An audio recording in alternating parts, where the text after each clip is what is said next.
Listen and compare the two authors. How it all began. Science fiction or sci-fi stories appeared in the 19th century with the development of science and technology. One of the fathers of sci-fi literature was Jules Verne, a French writer. At the beginning of his career, Jules Verne wrote stories and newspaper articles and was not very successful.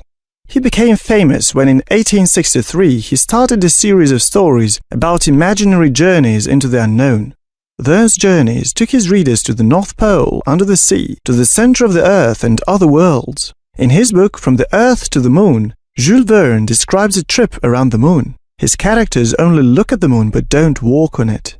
Another science fiction writer, Herbert George Wells, an Englishman, actually put his characters on the moon in his book The First Men on the Moon. Wells began his career as a teacher, then wrote for a newspaper and finally became a popular writer. Herbert Wells did not only entertain the reader with his stories, he also asked important questions about people's life in the future.